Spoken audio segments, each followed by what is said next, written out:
20 weeks ago, when Iran's supreme leader was killed, you told your staff, according to audio obtained by the Washington Free Beacon, quote, "There are a lot of people in Dearborn who are sad today, so like I just don't want to comment on Khamenei at all," unquote. I thought that quote was interesting because the Ayatollah has killed tens of thousands of innocent Iranians, not to mention the proxies that Iran has funded that have killed innocent civilians all over the Middle East.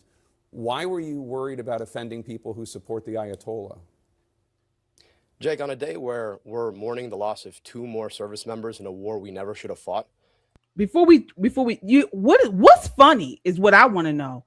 Do you see how he's smirking when he asked him the question? I want to replay this for you guys because I want to make sure you started. What the hell is funny about the Ayatollah and these radical Islamists killing Americans? The Ayatollah has killed tens of thousands of innocent Iranians, not to mention the proxies that Iran has funded that have killed innocent civilians all over the Middle East. Why were you worried about offending people who support the Ayatollah? Jake, on a day where we're mourning the loss of 2 more service members in a war we never should have fought, I think all of us ought to step back and ask whether or not everybody in Michigan, frankly, everybody in America, shouldn't be sad about the fact that this president, backed by the prime minister of a foreign government, took us to a war we had no business fighting in. So yeah, I didn't want to comment on it then because it's a ridiculous pretext. And now you're asking me about the Ayatollah, who's dead, by the way, and you're not asking me about the service members who've died. You're not asking me about whether or not this war should have ever been fought. You're not asking me about whether or not the costs that are being borne by Michiganders in the tax dollars we pay or the gas prices that are insane right now are worth it. And so, look, let's have a conversation based in Michigan. I'm running for Senate in Michigan. And I think here in Michigan, all of us are probably sad about the fact that we went to war that we never should have fought. I'd rather our money be spent here. I was specifically asking you about comments you didn't want to make because you didn't want to offend people in Dearborn, which is in Michigan. We call it spin. So what he tried to do was take the question and spin it into things that the people in Dearborn would find much more palatable. But finally, Jake Tapper must have got his balls back from his wife's pocketbook and said, no, that's not the question I asked you. All that's very interesting, but I asked you very specifically about the Ayatollah and why you would not say anything. You know, a war that we shouldn't have been in. Iran has been at war with the United States for more than 40 years. We've just never done anything about it. We've always said, okay. It's like, you know, back in the day when you were a much bigger kid and a little kid was after you, put your hand on their forehead and hold them off while they're swinging and doing all of this. That was the United States for a long time. But over time, you know, you got to slap a bully out every now and again to let them know that you mean business. And this mysterious we he keeps bringing up. We who? Who we? We, Miss Shore, us? No, sir. You're not a part of us. You answered a Dearborn. You couldn't even answer that question about the Ayatollah. And when he brought up how murderous and rank and tyrannical that man was, it was all you could do not to continue to roll your eyes and smack your lips at Jake Tapper, who's a softball interview for any Democrat. So tell me again about this great crop of candidates that the Democrat Party has put in front of America. What's up, everybody? This is Poppin' Politics. Get your merch. Are you a Poppin' Politics fan? Are you unapologetically American? Or not black, not white American? We got it all for you right here. Get your merch. Get the classic shirt. Classic. Goes with everything, comes in a variety of colors. Smart, edgy, conservative, like us, like you. This is a great way to support the channel. Click the merch button. There is no shame in being an American. Get your shirt today and be unapologetic about it. Get your shirt, wear it, and be a proud American. You can get it all in t-shirts and hoodies. You can get it in stickers, on bags. You can get it all on our website, metroconservativemedia.com, or our YouTube page, Pop and Politics, and tag over to store. You can get your merch and show you're proud to be an American and support Pop and Politics. When they give you to choose from hard shit, loose shit, watery shit, what do you choose? What do you choose?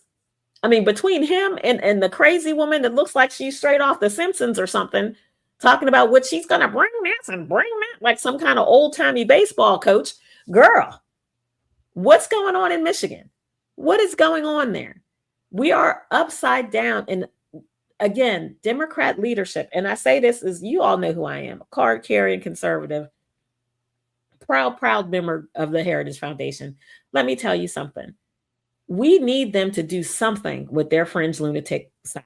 They've got to address these fringe lunatics who have taken over their party.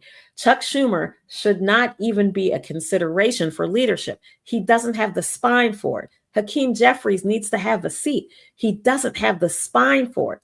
I long for the days when there was leadership on both sides of the aisle and nobody was trying to make these wholesale changes to our culture where dudes in a dress, pontificating about having a menstrual cycle out of his butt. What? And we take him serious as a candidate? He's getting earned media?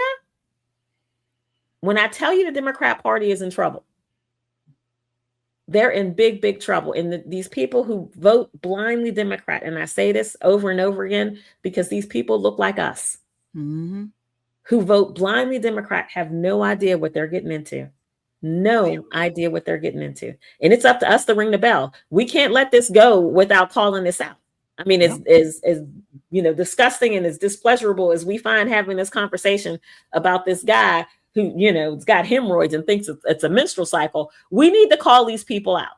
This guy who is clearly in bed with Dearborn, Zam Dammit in New York, who's doing his level best to dismantle what used to be the greatest city on the face of this earth. We've got to call these people out, and not just for the sake of calling them out, but to raise awareness so people like the folks in our chat are going to do the right thing when it comes time to vote, to tell their neighbors, their friends, their children, look, I know you don't pay as much attention to politics as I do, but let me tell you who this dude really is. He's not for us being Americans. He is not. He bows a knee to somebody else's flag, and we need to let people know that. Yeah. Shelley, and we're seeing over and over again, and Nicole, you kind of touched on it, these Democrat socialists, they appear to be soft on crime because they don't primarily view crime as an individual moral failure. We have in New York City, Mondami, folks out today. He just made permanent this syringe pilot program.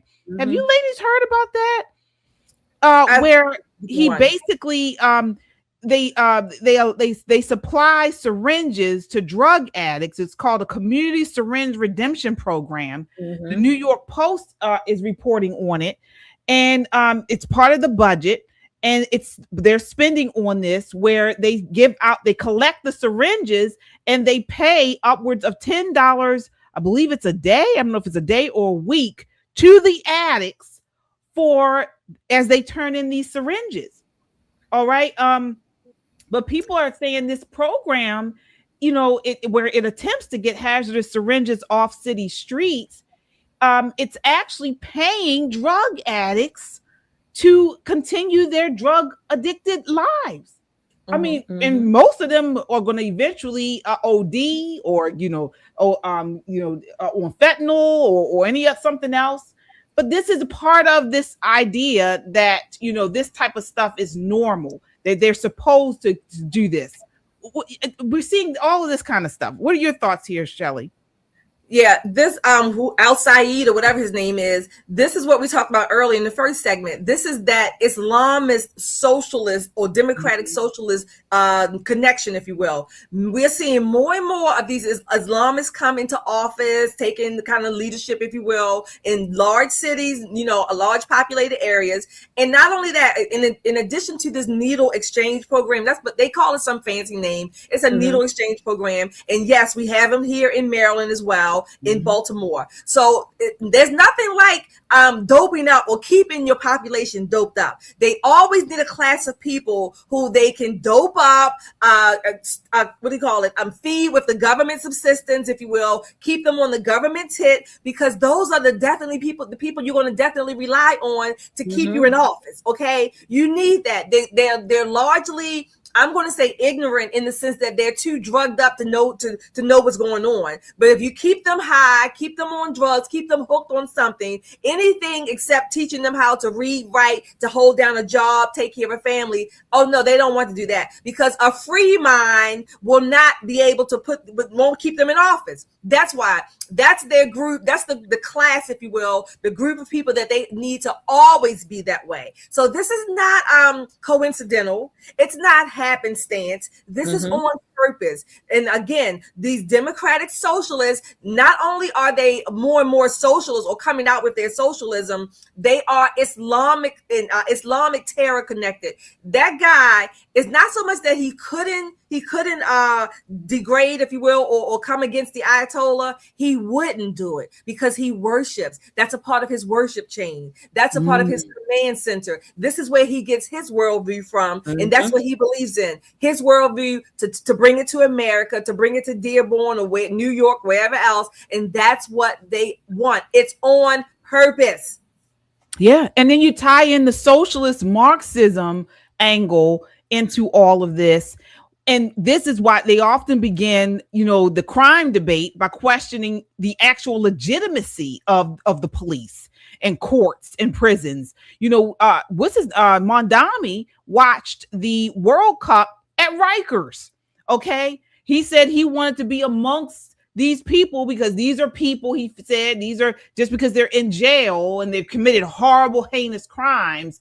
He said he's trying to legitimize and normalize this. Okay. And so this is all part of their stick. Once you believe law enforcement primarily protects the ruling class, because this is what they teach, the criminal now begins to look like a victim of the system. So while the police officer and prosecutors and judges, they become the oppressor. Okay. We know this. This is this oppressor victim mentality that they're trying to put, and they're preaching and teaching in not only some of the Black church, but also in education across the board. Okay. This is dialed. This is part of baked in the cake, folks. We gotta push back against it. We must. So this is why we need you all, as you come on in, hit that like button. Make sure you share this video, share it in a DM, share it on your social media, and subscribe. We need every warm-blooded patriot, God-fearing, truth-seeking, America-loving person to come together with us and stand up against them. Because guess what? We're not Democrats, but we need a Democrat Party that still stands for America. We do.